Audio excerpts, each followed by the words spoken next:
Okay. The endless cycle of payments. You have the right. Okay, everyone who's just joined us live online, we are just getting ready to get our show underway. We're live at the CLI-F Conference in El Paso, Texas. So stay tuned. We're waiting for our producer, Colin, who's in the KTRB studio over in Fremont, I believe, Fremont, California, and helping us to watch the time. We were live on the radio, 8:60 a.m., The Answer. In the All right, everyone, we got 5 seconds till we air. Okay. This is 8:60 a.m. The Answer. Still see you, though. Sponsored by The Way to My Heart Incorporated.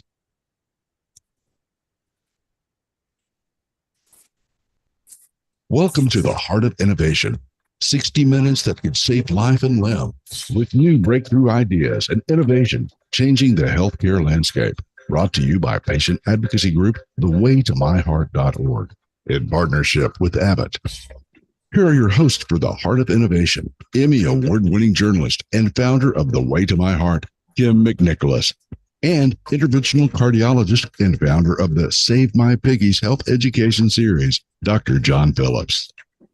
Hi, everyone, and welcome to the show. We are live in El Paso, Texas at the CLI-F Conference, and Dr. John Phillips is off on assignment, saving those piggies somewhere in the world. I think right now he might be on a mission to Guatemala, so he couldn't get any sort of service. So we are going to have him join us again next week. Meantime, I am joined by Lori Henderson with the CLI-F Conference, and we are live again in El Paso, Texas.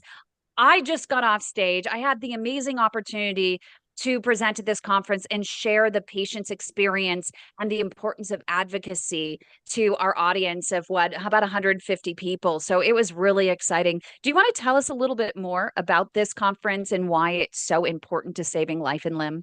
Sure, absolutely. We've founded this organization about a year and a half ago and found that there was a huge need for education and for just expanding the knowledge base of peripheral artery disease, critical limb ischemia, and really finding the right physicians and the right teams to help these patients to save limbs and save lives. And so this is our initial attempt. This is our second annual conference. We are reaching out to the entire Southwest region and just educating physicians, nurses, anyone who is in the community, in the medical community, to come and be part of the team. This conference is multidisciplinary. We have interventional physicians, cardiologists, vascular surgeons. We have podiatrists. We have patient advocates such as Kym, and we're so honored to have her be part of our faculty this year. This year, we were honored to have Dr. Jihad Mustafa, Dr. Jay Mathews, Dr. David Alper, and Dr. John Bonilla come in, as well as Dr. Sarah Rose from Mass General. Just an incredible group of physicians who came in to share with us and join our incredible faculty. We have amazing, very talented, passionate physicians in El Paso who have committed their careers to saving limbs and saving lives. And so their mission and our mission as an organization, the Limb Savers Society, is to educate, to help patients, to create advocacy. And so we're really learning a lot from Kym and want to join in her mission as well. And I think we just need more organizations like this. The more we educate, the more we can help patients learn about what we need to do to get them the healing and get them back to their quality of life. Something that I think is really important for patients to hear. You and I had lunch yesterday prior to this event, and you just poured out your heart about why your team started this, and the reality of, here are patients, there are 4 hospitals in this area, and while one hospital on one side of town is saving limbs and has this amazing shared decision-making experience amongst limb savers and people dedicated to exhausting all efforts to saving life and limb, and then across town, patients who either choose not to travel across town, which is literally less than an hour all the way across El Paso, or those patients just don't know that there's limb saving options across town. These patients are getting amputated, whereas across town, there might be a limb salvage program, which there is, that could give them the best chance of staying on 2 feet? Absolutely. We have been honored to have and create over the last 8 years one of the country's only JACO certified peripheral vascular center of excellence here in El Paso at the Hospitals of Providence Memorial Campus. And unfortunately, across town, there are multiple hospitals that, don't even do the minimal to even try to revascularize a patient or to treat these patients to try to see if there's anything that can be done other than primary amputation. And so there's a lot of work still to be done. However, in the last 8 years, I think what we've done at this hospital and in the community has reached the entire community.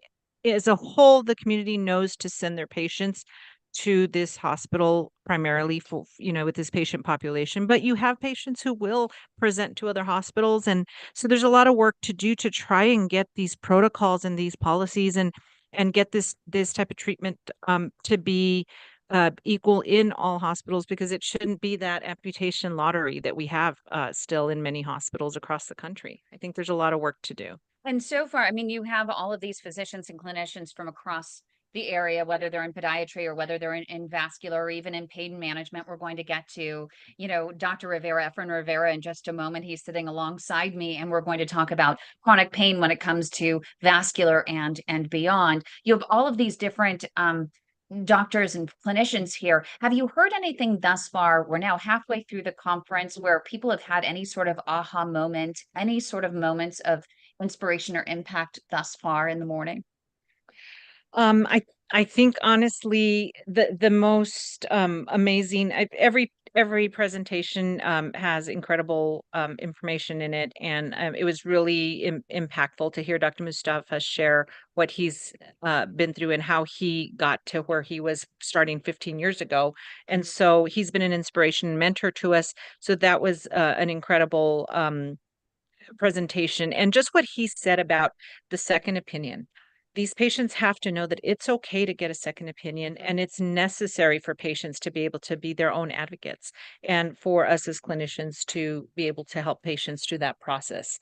I think there's a long way to go with physicians as a whole to understand this process and understand that this is about the patient and what the patient needs, and that we need to leave our specialty at the door, as Dr. Mustafa says, and just take care of the patient. One of your speakers that's here is Dr. David Outper, and he's a retired podiatrist, but on every single board, I think, of directors across the industry, including the American Diabetes Association on their board of advisors and the American Podiatric Medical Association, et cetera, et cetera. But speaking here today, one of the things that he said, and he wants patients to understand, is that a second opinion is so important. And he said, if a doctor is not okay with you getting a second opinion, they're hiding something. There's something about them that you have to run, because most doctors, and especially the advanced skilled doctors and the ones that are confident and have conviction in their care and their offerings, will say, you know what, you need to do what's best for you. I recognize different doctors have different approaches, different tools, and different techniques and different philosophies. And so go ahead, get a second opinion. And you know what? Bring that information back to me. Maybe I'll learn something as well. Right.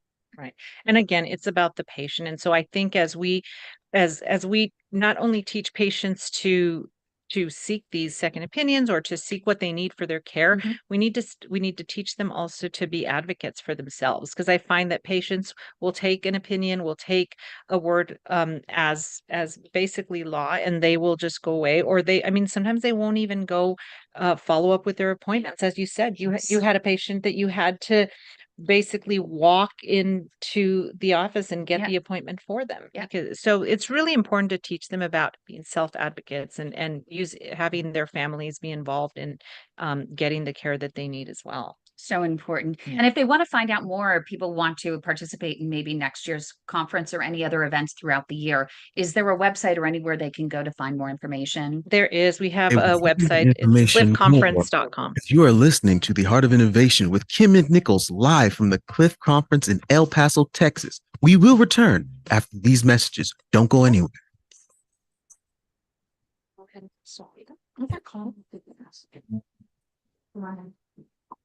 Leg health can indicate risk. Let's all have a great conversation. If you have Your full name again? Gary Grindstaff. Gary Grindstaff, podiatrist. Okay. And Efrain, Hi, Gary. you know each other? Oh, yes, we do. Yes, done anesthesia for me many times. And feel free, we're going to be talking about chronic pain. And so, Were you able to hear the sound effect in earlier on? I didn't hear it. Okay, copy that. So you want to do it louder? That would be great. I got you. Invasive tools are available to remove plaque and restore blood flow. I tried to give you a signal. Oh, okay. Now I see you, Douglas. I didn't see you before. It's important to discuss so we'll do it. We want to get to, so, you know, we're here at the El Paso, we're talking about, you know, a lot of the vascular issues. Vascular also involves podiatry really on the front lines. Also pain management is an important part of the process. I'm not even sure where we should begin, you know, the conversation, because I'm curious, you know, just where you off and you begin. And then, sorry to interrupt. We got about 40 seconds. Also, I'm going to try to play the sound effect for you now. Tell me if you hear it. He's going to see the patient first, and then he'll say, okay, he's probably going to send the patient to the vascular. Let me try one more time. Cardiovascular surgeon, and then he'll say, okay. Now you got it. There we go. It was loud. Pulling it back. We got about 7 seconds till we come back on air, everyone. KML-PC.com and mention the mentors. This is 860 AM. The Answer. Welcome back to the Heart of Innovation. For more on today's topic, go to theheartofinnovation.org. That's theheartofinnovation.org. Once again, here's Emmy Award-winning journalist Kym McNicholas and interventional cardiologist Dr. John Phillips. Hi, everyone, and welcome back to the show. We are live in El Paso, Texas at a limb salvage conference featuring all kinds of doctors, from podiatrists to vascular specialists to pain management specialists as well. Pain management is such a popular topic in all of our network because pain is a reality when it comes with chronic illness, and the toughest part of the chronic illness, which can lead to anxiety and so much depression, because pain can really, really weigh on you. You don't get enough sleep at night, and then, you know, your exhaustion just magnifies it so much. So we're going to get into the pain. We have Dr. Gary Grindstaff. He is a podiatrist. He's also here at the conference.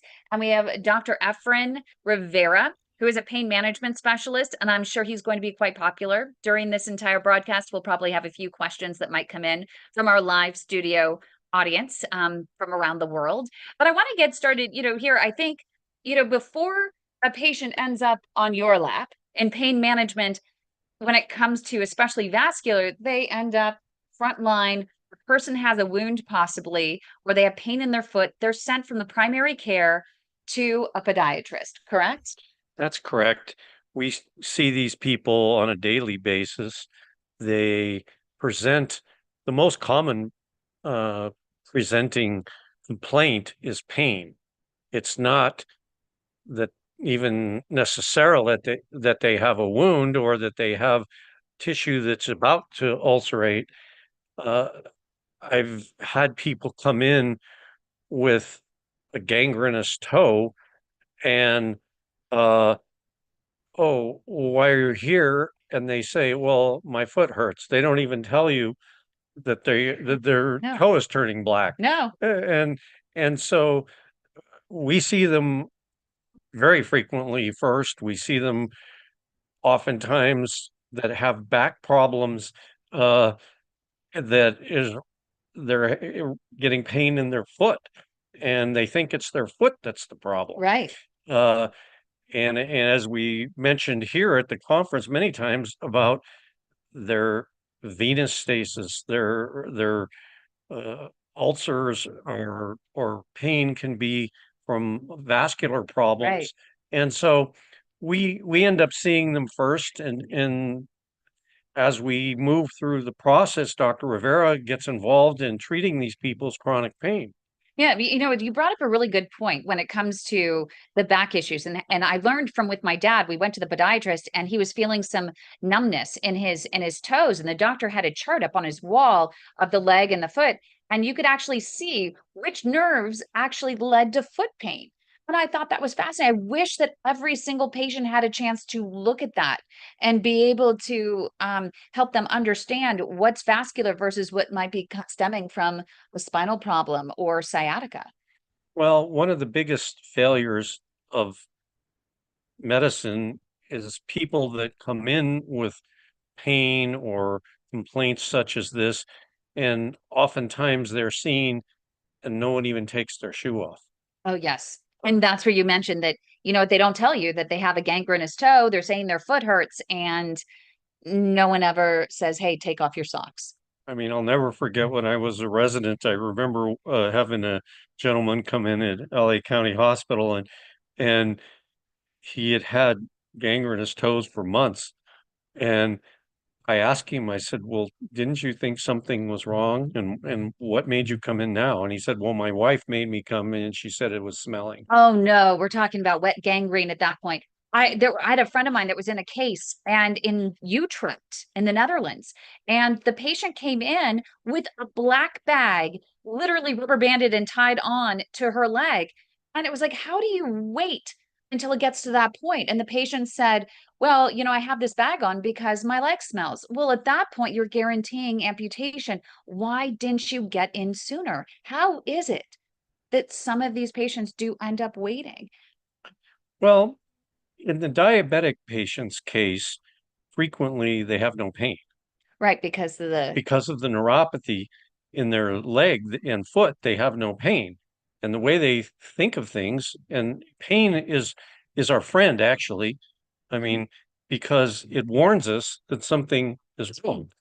And when there is no warning, people can have horrible things going on. And if it doesn't hurt, they think they're okay.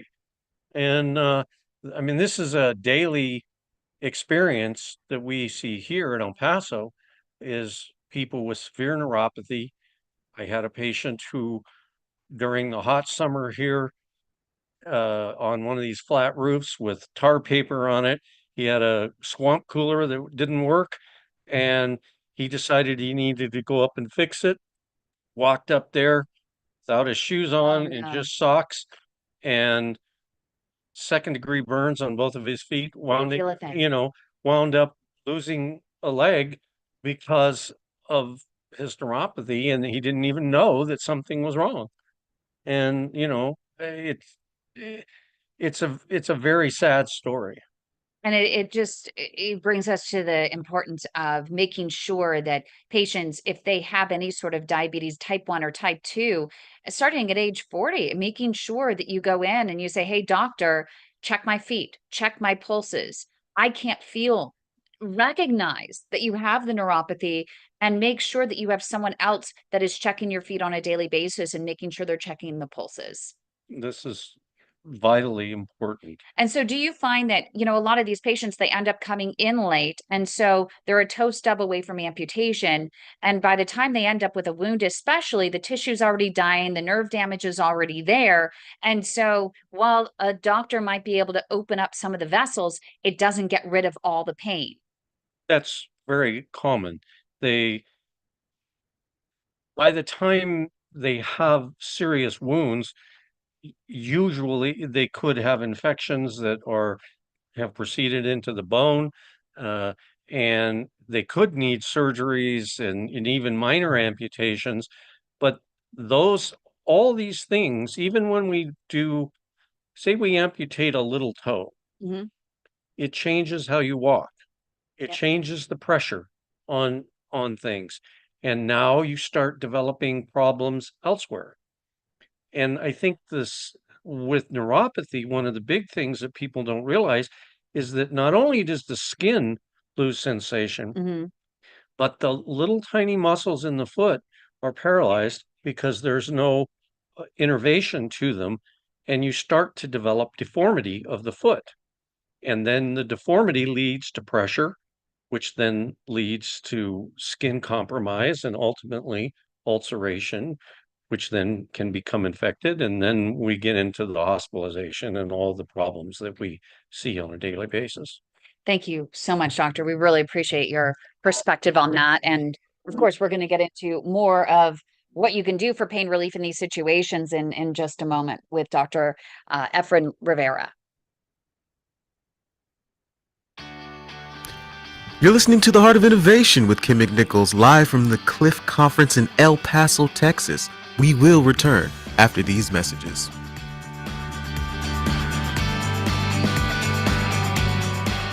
Years ago, my symptoms started with leg pain and leg cramps. So I can follow. Everyone's clear on that side. We have about 3 minutes or so till we come back on air. Okay, thank you. So what happens is, like you mentioned, they're walking different now, and so their gait is different. We call that an antalgic gait. That means they have a limp, or they may have a cane, or they may have a walker. And when that happens, your pelvis is thrown out of sync. Yeah, it turns out And when your pelvis is thrown out of sync, guess what? You have SI joint pain.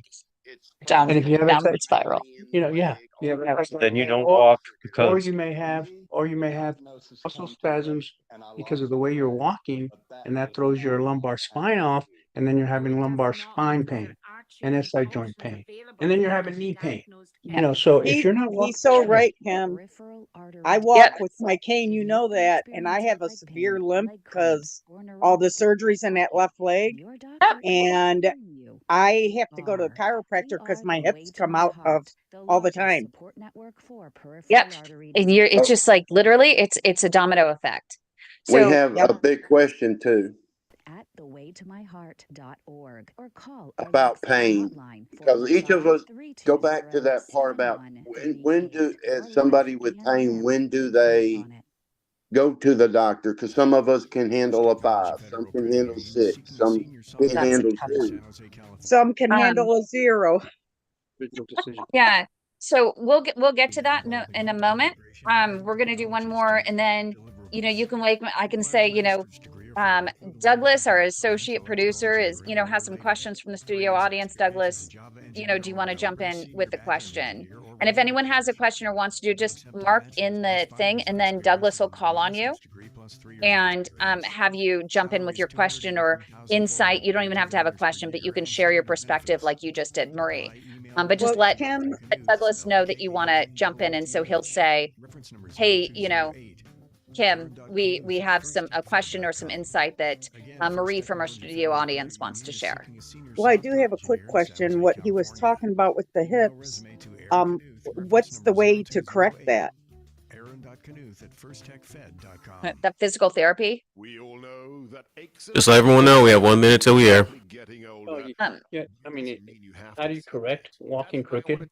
Well, it's difficult, right? Because you have to correct the initial problem. And it's hard to connect the initial problem because you're walking crooked because your foot cut off or something. And then you're walking with a cane. It's tough. Yeah. Probably physical therapy is going to help you the most. But me as a pain physician, I will help you get through physical therapy by doing injections or radio frequency in areas that you're having pain. Yep. And that'll help you with physical therapy, but it's going to be physical therapy in the long run. And Marie, afterwards, maybe you and I can get with Dr. Rivera, and maybe he can offer you some. We'll also try and get some critical questions that you should be asking. 10 seconds till we air. So you can also sounds good, Kym. Relieffactor.com. 860 AM, The Answer. Welcome back to the Heart of Innovation. For more on today's topic, go to theheartofinnovation.org. That's theheartofinnovation.org. Once again, here's Emmy Award-winning journalist Kym McNicholas and interventional cardiologist Dr. John Phillips. Hey everyone, welcome back to the show. Again, we are live at the Cliff Conference, a limb salvage conference in El Paso, Texas. Dr. John Phillips is on assignment on a mission in Guatemala, possibly saving more piggies around the world. Meantime, I am joined here by Dr. Gary Grindstaff, and he's a podiatrist. And we have Dr. Efrain Rivera, who is a pain specialist, prior to the break, we had been talking to Dr. Grindstaff about, just the problems with diabetic neuropathy, overall neuropathy, and the fact that we can have this domino effect, right? With the patients who end up having ultimately an amputation or some sort of change in their feet or their toes, and they end up moving off balance. And then in comes, right, the referral to the pain specialist. And then what do you do at this point, Dr. Rivera? Well, the first thing you have to do is actually get a whole history about the patient's medical problems. And I usually spend about an hour, believe it or not, getting all the information, cardiovascular, pulmonary, diabetes, high blood pressure, everything that I can get from the patient in terms of their history. And then after we do that, we say, okay, where are you having pain? And then they tell me where they're having pain. And then let's say, for instance, Dr. Greenstaff, he saw the patient, he amputated the foot or he amputated several toes. Then the patient comes in because he's saying, oh, I'm having back pain.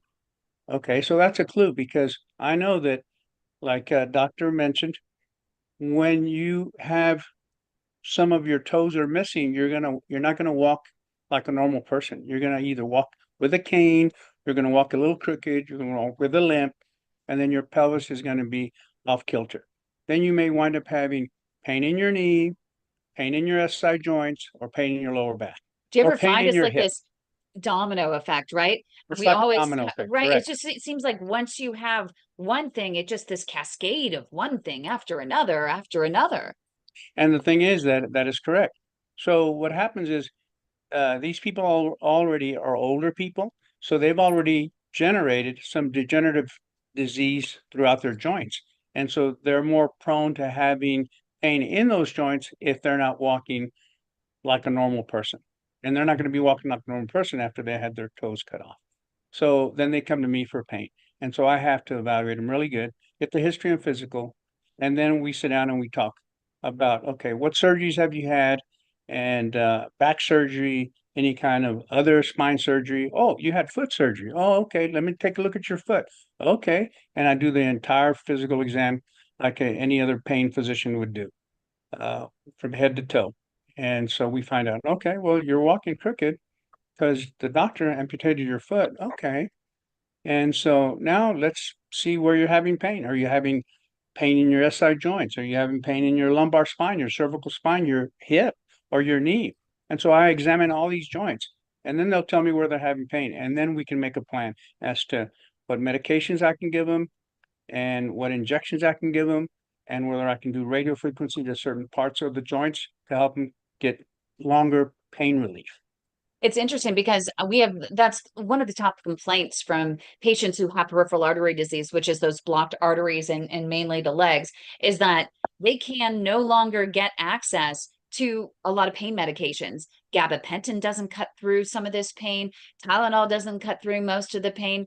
And so they just have no other options. But you're saying that if they get a referral to a pain specialist like you, that you might have additional options for them. Well, we do have additional options. I mean,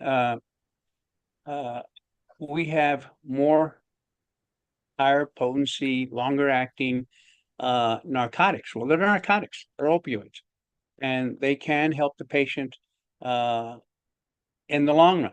The thing is, they always ask me, doctor, am I going to get addicted with this medication? Well, all the medication I prescribe are addictive. The answer is, I don't know. Do you have an addictive personality? If you do, then you'll probably get addicted to them. But if you don't, then you probably won't. But we don't know until we give you medication and see how you react with the medication. So we have stronger medication than, say, Tylenol number 3, Tylenol number 4, which is usually prescribed by some of the surgeons. And then when they come to me, they say, doctor, that really wasn't working. It gave me relief for 1 or 2 hours. Okay, not a problem. We'll start off with some hydrocodone or oxycodone, and usually that takes care of it. And if that doesn't take care of it and they're having a lot of pain, there are other things we can prescribe.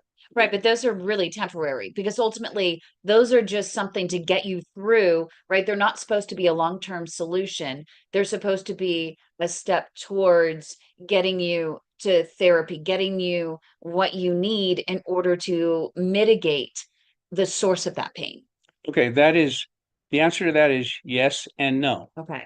Because yes, it can help you with the acute problem of pain, but it will not help you with the chronic problem that you may have developed in your knee, your pelvis, your SI joints, or your lower back, because you already had degenerative disc disease, or arthritis in your spine, and now you have pain. That's another issue. So yes, we can give you pain medication for the acute problem, but then we don't know if you're going to have chronic pain from, degeneration of your spine or your pelvic joints and stuff like that, your knee, your hip. We don't know. We'll know after you get rid of the acute problem. Which is really tough. And there are also natural ways. Prior to this broadcast, you and I were talking about some natural supplements that can make a really big difference for patients with pain and inflammation. Yes, that is true. I personally advise my patients, who are my pain patients, that they may want to take omega-3. And I ask them, are you allergic to fish? No. Well, you may want to try omega-3. And the reason being is because it does have some good beneficial effects. On what? Okay. It's good for your heart. It's good for your brain. It's good for your kidneys. It's good for your joints. Those are some of the already benefits that are already known. And so a lot of my patients don't even know that those are some of the benefits. So I tell them, why don't you start taking some omega-3? And then they'll say, well, how much do I have to take? I go, well, I mean, you can take, I recommend you buy omega-3, 1,000 milligrams, and you can take 2 to 4,000 milligrams a day. Okay. You're listening to The Heart of Innovation here on KTRB Studios, 860 AM The Answer, with Kym McNicholas live from the Cliff Conference in El Paso, Texas. We will return after these messages.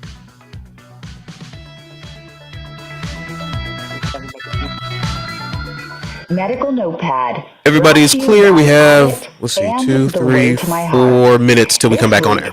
Dr. Thomas Tu, interventional cardiologist, is talking about. To finish talking about the omega-3 benefits. Of course. Yeah, because patients always ask me, what is that, doctor? Then they also ask you, because a lot of the omega-3s we found are, I read a study that they're rancid, the ones that are on the shelves. So you have to be very careful of the source of this. So there's a lot of things involved. First of all, but we can, who makes it? Where's it coming from? And where are you buying it? And stuff like that.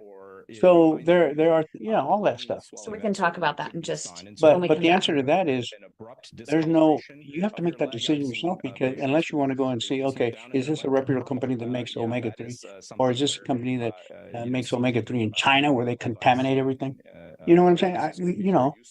But it's true, right? I mean, so you have to do your due diligence and see. Because I can go take omega-3. If you have a question or you want to just jump in, you don't have to have the microphone. Then I can just go. Look to me, yeah. Right now. Douglas, do you have questions? You wanted to jump in on this one? Fast and they can't breathe. If you can't finish a sentence without panting or getting out of breath, and that happened all of a sudden. Douglas, you're muted right now. Be a blood clot. To diagnose that in the emergency room, it's really a CAT scan. Is the modern. Barry wanted to know, she used the TENS unit. How does that, is that applicable? Did you say, a little bit more coffee? Hold on one second. I need to, Douglas, what? Do a history and physical, do some simple What'd you say? Kind of make a decision. To the TENS unit to diagnose blood clots. I can't hear you. Say that again. Medical notepad. That was Dr. A TENS unit. Yeah, Marie uses a TENS I have a unit. TENS unit that my chiropractor recommended for me to use. I was wondering Okay, so do you? if it's beneficial or not. Hold on one second. Okay, so do you want to ask the question, Marie, on camera? So I'll ask Douglas. If you do want more information on camera, let Douglas ask it on camera. Okay. Attention Douglas, do you have a couple of questions? Medicare has approved new benefits not included. That was the main one, and the other one was you're entitled to, including in-home aids, telephone well, appointments with your that doesn't necessarily. What about Kim has a really good Kim has a really good question. Let's go to Kim's question first. Douglas? Yes, she just okay, so posted Douglas, that. we're going to talk about omega-3s. So say, I'll say, Douglas, our associate producer here, has a question coming in from the studio audience. And say Kim is asking this question. Is that okay, yes. Douglas? Yes, ma'am. Okay. The new Okay. plans have more benefits. Thank you. Call 800-316-3280. 800-316. All right, everyone, just to let you know, we still have about a minute till we go back on air. So people have been coming to us. With SRN News, I'm Jason Walker. Israeli warplanes continue striking the Gaza Strip. Attacks earlier Saturday came after I the do United my States. patients in the morning. I inject my patients in the morning, but I don't have. I'm a sole provider. Right. I'm a dying breed because nobody's social anymore. Yeah. So we're a dying breed here. Because everybody, not everybody, but the hospitals are taking over. Solo practitioners taking over practice and stuff, and become part of their practice, and we become employees. And I'm employee of my own corporation. Just like you. Yes. I'm an entrepreneur. A small businessman. Okay, folks, we got 15 seconds till we're on air. Okay, so don't be afraid to just jump in. Investigate that incident that began in early afternoon. This is SRN News. Yeah, because I've been 8:60 a.m. The Answer. Right. Welcome back to the Heart of Innovation. For more on today's topic, go to theheartofinnovation.org. That's theheartofinnovation.org.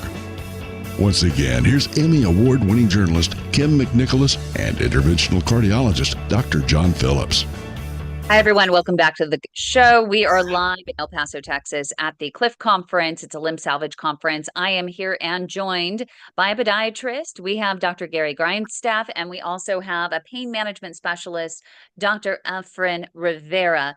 And right before the break, Dr. Rivera, we were talking about natural ways in which people can improve inflammation in the body and possibly reduce pain. You were talking about omega-3s, and you were just getting ready to get into some of the benefits of the omega-3s and how to choose the right omega-3 for you. Okay, so my understanding and my belief is that omega-3s actually work. They do have a good benefit. However, they're not an acute type of medication. It's not going to change anything in 1 or 2 weeks. It's ingestion of a medication over a period of months that will have a beneficial effect. What's the beneficial effect, doctor? Well, you're going to have less inflammation in the arteries of your body, one. You're going to have joint relief by improving the joint spaces, two. You're going to have the coronary arteries. It's going to be beneficial for your heart. Your coronary arteries are going to do better because there's less inflammation in your coronary arteries. Same thing with your kidneys, and same thing with the arteries of your lower extremities. So they're good for a lot of things. And one other thing, they do lower your triglycerides. And so when they lower your triglycerides, usually your cholesterol comes down. So I've seen it myself where patients are on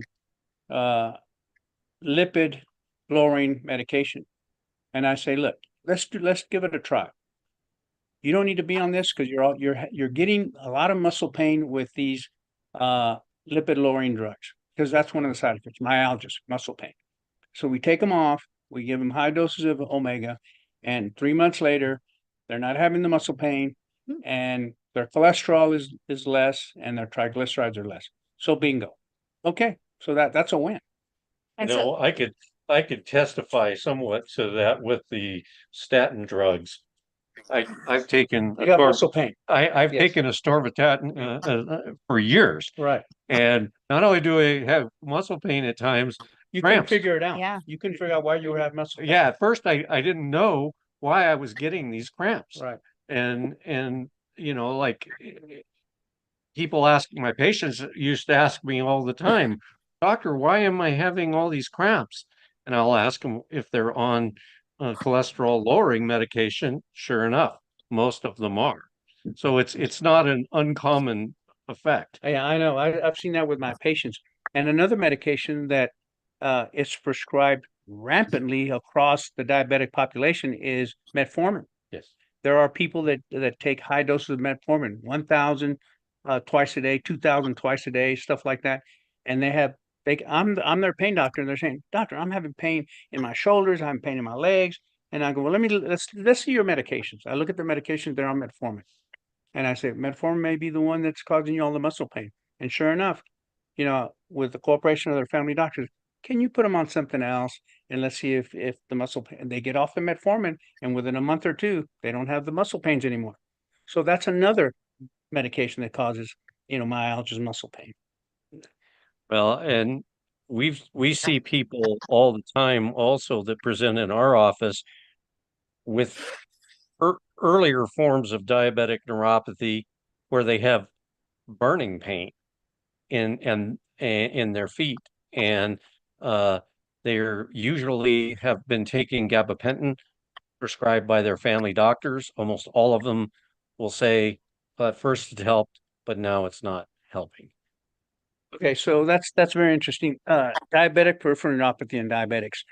All right, so I have patients like that, and across the board, some will be on gabapentin, and they're okay with that. They're on moderate to high doses of gabapentin, and they're okay with the peripheral neuropathy type of pain, pins, needles, and some pain, but they're controlled with the gabapentin.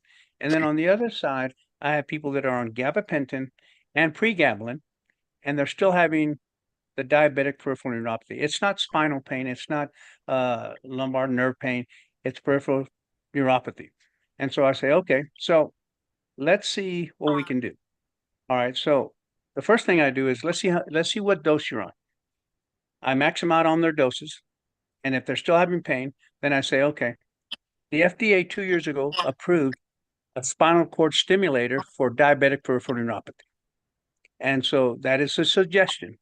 And so we talk about that and see if they want to go through a trial and have a permanent placement of a spinal cord stimulator for the diabetic peripheral neuropathy. Sometimes they do and sometimes they don't. But at least they got that option. And a lot of people don't know that. Yeah, and that's why I brought this up, is that we get patients with severe burning pain, tingling, numbness, and they don't walk, and they usually will have some level of PAD on top of this, and they don't walk because of these uncomfortable sensations. If they're not being managed well with gabapentin and Lyrica, then doing something like you say of talking about putting a spinal cord stimulator in there is a viable option for some patients. There's also a lot of high risks, especially for patients with a lot of comorbidities, though. Yeah, that can be true.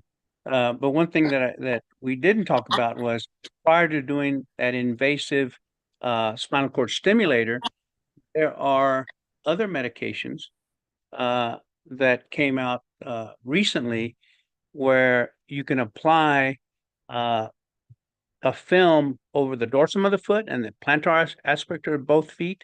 So you have like two films, one on the top, one on the bottom, and there's a medication called Qutenza. Okay, Qutenza is a medication that is 8% capsaicin. Okay, chili powder. Oh, really? Chili powder. Chili powder is 1%, right? Over the counter at Walgreens. But this is capsaicin 8%. Brand name Qutenza. If I try to get that for my patients, and a lot of my patients are Medicare, insurance company ain't going to pay for it because it's too high. And the cost of the medication is very high. But rarely do they approve it, and then we can apply it to the patient once every 3 months. And they get pretty good relief of their pins and needles and pain in their feet, And so that's a good medication. The thing is, it's very hard to get because nobody wants to pay for it. Well, that brings us into the whole issue of your ballywick here of people that need something that is not going to readily be covered by their insurance. And they may have exhausted all other options. And yet they can't afford to do something simple like putting the capsaicin on there. They can't, and so they just don't. And then the downward spiral continues. You're listening to The Heart of Innovation with Kym McNicholas live from the CLI-F Conference in El Paso, Texas. We will return for our final portion after these messages. Don't go anywhere.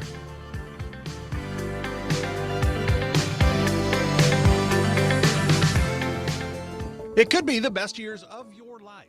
Okay, so we have about 1 minute, everyone. Also, Kym, just to let you know, for the last 30, the music is just going to come in. So everyone do their wrap-ups then, and then it should be good after that. With 4. Same thing with Yes, ma'am. 4 minutes. you give them gabapentin, pregabalin, pain medication, and at some point they go, doctor, this ain't good. So what do? You go, okay, let's try Q10za. Stay on your medication. Let's do Q10za. Well, they don't want to pay for it. So what else? Okay, they'll pay for a spinal cord stimulator, but then not everybody wants that. But that's okay. Do they work? Well, we don't know because they have to go for 5 to 7 days with a trial. All right, everyone. 10 seconds till we come back on air. The permanent. We only have 4 minutes in this one, but then if you guys can stick around, we do have some questions from people. So I want to continue the conversation. What time do you start? This is 8:60 a.m. The Answer. I'm supposed to moderate them. Welcome back to the Heart of Innovation. For more on today's topic, go to theheartofinnovation.org. That's theheartofinnovation.org. Once again, here's Emmy Award-winning journalist Kym McNicholas and interventional cardiologist Dr. John Phillips. Hi, everyone. Welcome back to the show live in El Paso, Texas at the CLI-F Conference. It's a limb salvage conference. I'm here with a podiatrist, Dr. Gary Grindstaff, and also a pain management specialist. We have Dr. Efrain Rivera, who is here with us. And before the break, we were talking about the fact that there are a lot of insurance companies that may not cover, some of these options for patients. But I'm, curious, when a patient comes to you and they say, okay, we're going to try this. How often does the patient not come back to you if something doesn't work for them? Or do you even know a reason why a patient might not come back? Because we have patients that come to our group. They're like, oh, I've tried this. Oh, I've tried that. My doctor doesn't listen to me. There's nothing they can do. And you're none the wiser. Well, do we have patients not come back? Very rarely. The problem is that they're in so much pain for whatever reason that they usually go back to their pain doctor because he's the one that has the medications to help them. And he's the one that has the injections, the procedures to help them. And so they rarely do not come back. They usually come back. Only the ones that are in our network don't go back to the pain specialist. So well, I mean, I've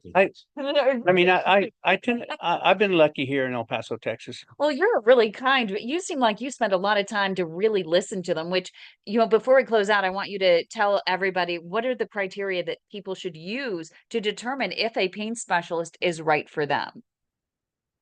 That's a very good question. Now, I can give you generic answers to that. We like spaghetti. Because good then ones. I don't want to piss off my fellow pain management doctors in El Paso, Texas.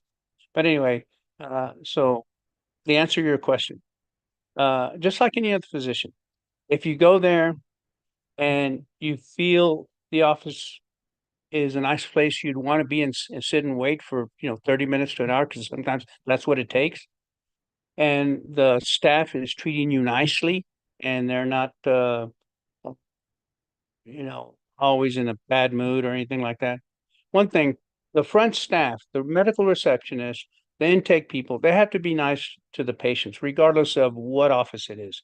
And so that's one of the things you may want to, and if they're not nice, the patient usually never comes back.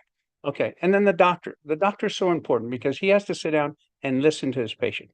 When I was in med school at Baylor College of Medicine, my professor in history and physical taking, he says, Efrain, if you sit down and listen to the patient, 75% of the time, the patient's going to tell you exactly what he has. And it's just like a lot of times in today's modern medical society, doctors don't spend enough time with their patients to listen to what they have to say. So they're just treated like another number. I try not to do that because that's not what I learned in med school many years ago. So I try to sit down and listen to my patient and try to figure out the best approach to their pain. Now, when I finish, I've had a lot of patients say, "Doctor, nobody ever examined me like that. Doctor, nobody ever took that much time to listen to me." And I go, "Well, that's because I'm an old school doctor. And a lot of doctors don't have time. I have time. I don't." And you know, that I think is a really good indicator. If you're going to choose a physician who is a pain doctor or any other doctor, is that first consult is so important. If they stop and listen and you really feel like they're not only listening, but they're truly hearing you. That is correct. If you go in and the doctor spends 10 minutes with you and didn't really listen to you, you don't want to go to that doctor. Are there any other indications that we have about 30 seconds here? Any other indications in terms of the options the pain specialist might have for that patient that would be indicative of whether or not they're the right pain specialist for that patient? Well, I mean, the patient has to be comfortable with the demeanor of the doctor. The patient has to feel comfortable that he can trust the doctor. The patient has to feel comfortable that he's in the right place for pain management. And if the answer to those questions are no, I don't feel comfortable, I don't trust the doctor, and I don't like this place, then don't go there. Great advice. Thank you so much. We really appreciate you. Dr. Efrain Rivera, he's a pain specialist over here at Texas Tech in El Paso, Texas. And Dr. Gary Grindstaff, thank you so much for joining us here on the show, live in El Paso, Texas at the CLI-F Conference. Thank you, everyone. I hope you have a great The day. Heart of Innovation with Emmy Award-winning journalist Kym McNicholas and interventional cardiologist Dr. John Phillips. Our mission is to help patients live a better quality of life through comprehensive I think I was telling you that